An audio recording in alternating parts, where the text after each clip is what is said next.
Welcome to my YouTube channel advocates point. आज की इस वीडियो में हम लोग जानेंगे एक बहुत ही पॉपुलर और लीगल वर्ड बेल यानी जमानत के बारे में। वीडियो शुरू करने से पहले मैं आपको बता दूं कि अगर आप इस चैनल पर नए हैं तो आपसे मेरी एक रिक्वेस्ट रहेगी कि चैनल को सब्सक्राइब करके बेल आइकन को दबा दें, क्योंकि इससे आने वाले नेक्स्ट वीडियो को नोटिफिकेशन आपके यहाँ आते रहे और जिससे आप वीडियो को देख पाए और एंजॉय कर सकें। तो आइए देखते हैं बेल के कितने टाइप्स होते हैं। ये जनरली बेल के 4 प्रकार होते हैं, 4 टाइप्स होते हैं। इसमें फर्स्ट है ये रेगुलर बेल, और ये सेकंड है डिफॉल्ट बेल, और थर्ड है इंटरिम बेल, और फोर्थ एंड लास्ट है एंटीसिपेटरी बेल। तो आइए आगे इस सभी पॉइंट्स को शॉर्ट्स में आगे समझते हैं।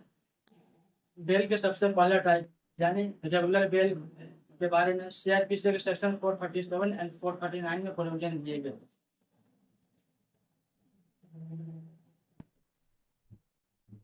सेक्शन 437 एंड 439 ऑफ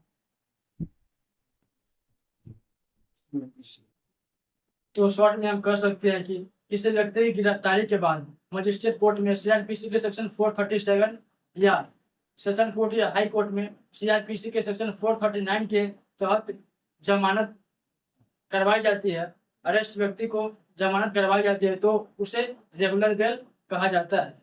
और ये एक तरह की बेल होती है जिसमें व्यक्ति पहले से ही गिरफ्तार किया जा चुका होता है और वह पुलिस कस्टडी में रखा गया होता है। बेल के लिए मुकदमे के दौरान किसी भी समय एप्लीकेशन फाइल की जा सकती है। यहाँ पर यह इम्पोर्टेंट बात ध्यान में रखेंगे कि जब ट्रायल चलते रहता है या मुकदमा के समय किसी भी समय ये रेगुलर बेल के लिए एप्लीकेशन फाइल किया जा सकता है। किसी भी समय एप्लीकेशन फाइल की जा सकती है, चाहे वह वेलेबल ऑफेंस किया हो या नॉन वेलेबल ऑफेंस किया हो। तो ये शॉर्ट में ये भी हम लोग समझ लेते हैं कि ये वेलेबल ऑफेंस और नॉन वेलेबल ऑफेंस क्या होता है।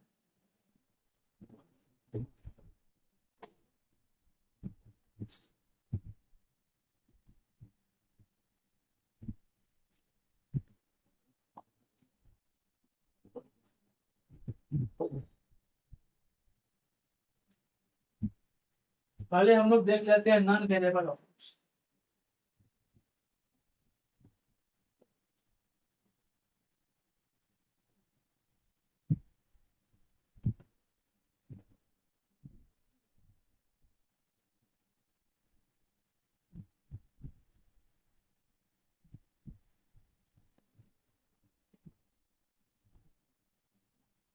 नॉन वेलेबल ऑफेंस में वो अपराध आते हैं जिसमें सजा 10 साल से कम नहीं हो, मिनिमम 10 साल सजा हो या 10 साल से ज्यादा की सजा हो, वो नॉन वेलेबल ऑफेंस में आते हैं। मिनिमम 10 साल के लिए।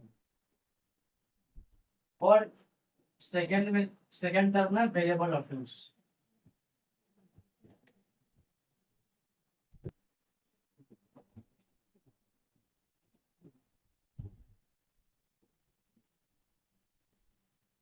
ये वेलेबल ऑफेंस में वो घटनाएं, वो अपराध शामिल होते हैं जिसमें 10 साल से कम की सजा निर्धारित की गई है पहले से, और वो वो सभी घटनाएं अपराध वो सभी वेलेबल ऑफेंस में आते हैं। यहाँ पर ये इंपॉर्टेंट होती है कि अगर एप्लीकेशन बेल के लिए एप्लीकेशन जुडिशियल मजिस्ट्रेट के सामने पेश की जाती है तो सीआरपीसी के सेक्शन 437 एप्लीकेबल होती है, लेकिन वही एप्लीकेशन अगर सेशन कोर्ट या हाई कोर्ट में पेश की जाती है तो वहां पर सीआरपीसी के 439 सेक्शन एप्लीकेबल होती है। बेल के दूसरे टाइप में आता है डिफॉल्ट बेल, जिसके बारे में सीआरपीसी के सेक्शन 167 में प्रोविजन दिया गया। दोस्तों, ऐसे किसी मैटर में एफआईआर होने पर पुलिस कितने समय में रिपोर्ट पेश करेगी इसका प्रोविजन तो कहीं नहीं दिया गया, लेकिन अगर नॉन वेलेबल ऑफेंस हो जिसमें 10 साल या 10 साल से ज्यादा के सजा का प्रावधान हो, तो प्रोविजन इसमें यह दिया गया है कि पुलिस अगर 90 दिनों के अंदर चार्जशीट फाइल नहीं करती है तो ऐसे अरेस्ट किए गए व्यक्ति को बेल मिल जाने का अधिकार मिल जाता है। और अगर बेलेबल ऑफेंस हो जिसमें 10 साल से कम की सजा का प्रावधान हो, इसमें 60 दिन के अंदर अगर पुलिस चार्जशीट फाइल नहीं करती है तो भी ऐसे अरेस्ट किए गए व्यक्ति को बेल मिल जाने का अधिकार मिल जाता है। ये डिफॉल्ट बेल, इसको जरा समझ लेते हैं। पुलिस किसी व्यक्ति को अरेस्ट करती है और अपराध ऐसा है जिसमें कम से कम 10 साल या 10 साल से ज्यादा सजा का प्रोविजन है। ऐसे केस में अरेस्ट से 90 दिनों के अंदर, यहाँ ये 90 दिन ये इम्पोर्टेंट है, यहाँ पर 90 दिनों के अंदर पुलिस चार्जशीट फाइल नहीं कर पाती है तो ऐसे अरेस्ट किए गए व्यक्ति को बेल पर छोड़े जाने का अधिकार मिल जाता है।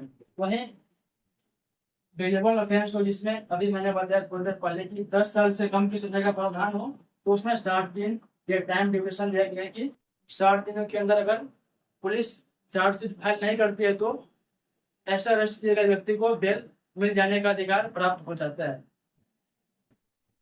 और हाँ, यहाँ पर ये 90 दिन या 60 दिन बीत जाने के बाद अपने आप बेल नहीं मिल जाता है, इसके लिए एप्लीकेशन फाइल करना पड़ता है, तब बेल ग्रांट होती है। लेकिन यहाँ पर एक इम्पोर्टेंट बात ये और भी है कि अगर ये 90 दिन या 60 दिन लिमिट क्रॉस कर गया, इतना दिनों के लिमिट क्रॉस कर गया है, फिर भी अगर पुलिस के द्वारा चार्जशीट फाइल नहीं की गई है और विक्टिम के द्वारा या विक्टिम के एडवोकेट के द्वारा ये बेल के लिए एप्लीकेशन फाइल नहीं किया गया है तो एप्लीकेशन बेल के लिए एप्लीकेशन देने के पहले और 90 दिनों या 60 दिनों के बाद पुलिस अगर चार्जशीट फाइल कर देती है तो फिर इस सिचुएशन में डिफॉल्ट बेल नहीं मिलेगा। ऐसे व्यक्ति को फिर रेगुलर बेल में ही जाना पड़ेगा, क्योंकि डिफॉल्ट बेल के लिए एप्लीकेशन के पहले पुलिस चार्जशीट फाइल कर देती है, चाहे वो 90 दिन या 60 दिन बीत गया हो क्यों ना हो, फिर भी वो उस सिचुएशन में डिफॉल्ट बेल नहीं मिलेगी, उसके लिए रेगुलर बेल ये मिलेगा। और अगर ऐसा सिचुएशन नहीं है तो 90 दिन या 60 दिन बीत गया है और ये ऑफेंस ऐसा है जिसमें 10 साल अवेलेबल या नॉन अवेलेबल जैसा सिचुएशन है तो इस सिचुएशन में मजिस्ट्रेट को बेल ग्रांट करना ही पड़ेगा। बेल के तीसरे टाइप में आता है एंटीसिपेटरी बेल, जिसे अग्रिम जमानत भी कहा जाता है और सीआरपीसी के सेक्शन 438 में इसका प्रोविजन दिया गया। जैसे कि इसके नाम से ही पता चल जाता है कि एंटीसिपेटरी बेल यानी किसी भी मैटर में आपको गिरफ्तारी की आशंका हो तो इसके लिए आप सेशन कोर्ट या हाई कोर्ट में अग्रिम जमानत के लिए एप्लीकेशन फाइल कर सकते हैं।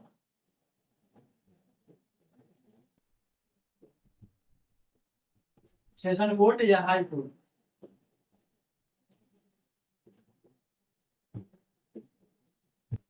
सेशन कोर्ट या हाई कोर्ट में आप अग्रिम जमानत के लिए एप्लीकेशन फाइल कर सकते हैं। बस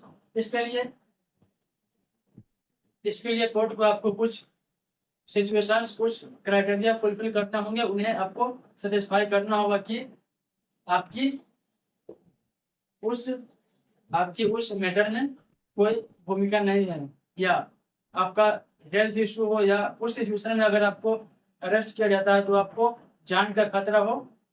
इस ग्राउंड्स पर अगर आप कोर्ट को सेटिस्फाई कर पाते हैं तो आप ये एंटीसिपेटरी बेल ग्रांट हो सकती है। बेल के चौथे और लास्ट टाइप में आता है इंटरिम बेल। इसमें एक इंटरेस्टिंग बात यह है कि पूरे सीआरपीसी में कहीं भी इंटरिम बेल के बारे में नहीं दिया गया है। आइए जानते हैं इंटरिम बेल किसे कहा जाता है। इंटरिम बेल जब सेशन कोर्ट या हाई कोर्ट में एंटीसिपेटरी बेल के लिए एप्लीकेशन फाइल किया जाता है जिस पर या तो कोर्ट हियरिंग नहीं कर पाता है या जिस पर कोर्ट गिरफ्तारी की आशंका का आधार पूछता है, जिस पर एप्लीकेंट को कुछ टाइम की जरूरत हो तो उस टाइम कोर्ट से रिक्वेस्ट की जा सकती है कि एक निश्चित टाइम तक के लिए या अगले पेशी तक के लिए, जैसे 2 सप्ताह या 4 सप्ताह, एक फिक्स टाइम के लिए अरेस्ट को रोका जाए। तो उस टाइम कोर्ट को अगर उचित लगता है, अगर कोर्ट सेटिस्फाई होती है तो उस टाइम उम्मीद है कि आप लोग बेल यानी जमानत के चारों टाइप्स के बारे में समझ गए होंगे। अभी के लिए इतना ही, जल्द ही मिलते हैं अगली वीडियो में।